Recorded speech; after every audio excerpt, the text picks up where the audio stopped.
Stephanie from Northcott, and I'm here to show you how to fold your fabric bundles. I'm going to be using this Stonehenge fat quarter. I'm going to be talking about fat quarters, but obviously you can incorporate anything that I'm saying into whatever sizes you use at your store. I'm going to be showing the flag fold, which can be used for all kinds of different things. We're going to use it for the Ohio star, I'm going to use it for a cat, and I'm going to use it for a diamond. So let me show you how to do it. You take your fat quarter and always use your 18 inches to start your fold.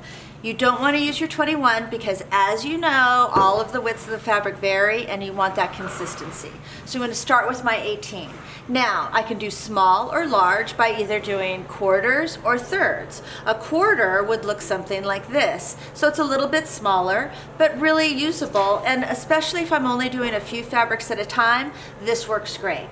If I want something larger, or if I have something that I want to show off a larger print, then I'm going to want to do thirds. Let me show you how thirds looks. So I'm going to do a third here and here. Now, don't be afraid if when you fold, when you feel this, if it's not really a third, do it over. Make sure that it's right on, because again, you want that consistency.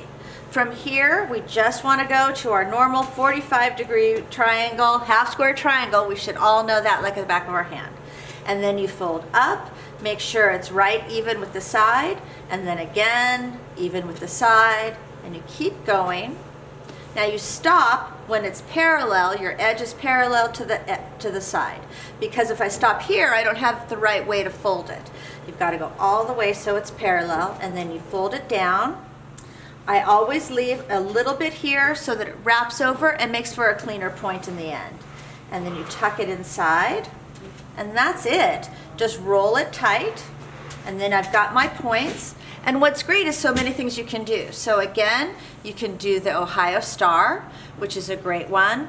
And I would go no more than 6 fabrics in this, because other than that, anything larger, it starts to look kind of like a wonky starfish. But when it's just a few fabrics, it's the best. It's always my very most popular fold that I do.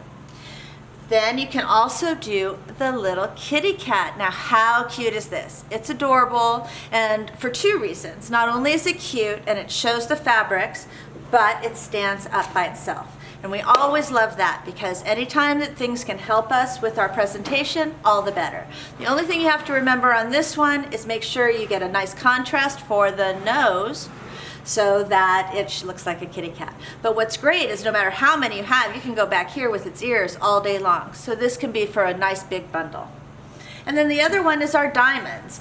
Now, I think these are really fun. It's an odd shape, but they're easy to do, and I think they show off nicely. You can put them on a shelf side by side like this. Really, you can. And what's nice is that you have that movement. But you can also stand them up, which is great too. So again, lots of notice. They stand up and demand attention. The other benefit is when you only have 2 fabrics, or just a few, this is a great fold to use. I mean, look how nice, what a nice size this is, and what a nice presentation. This looks like a lot more than 2. It looks very impressive and just so beautiful, and it really shows off the fabric. Join me again for our next fold. See you soon.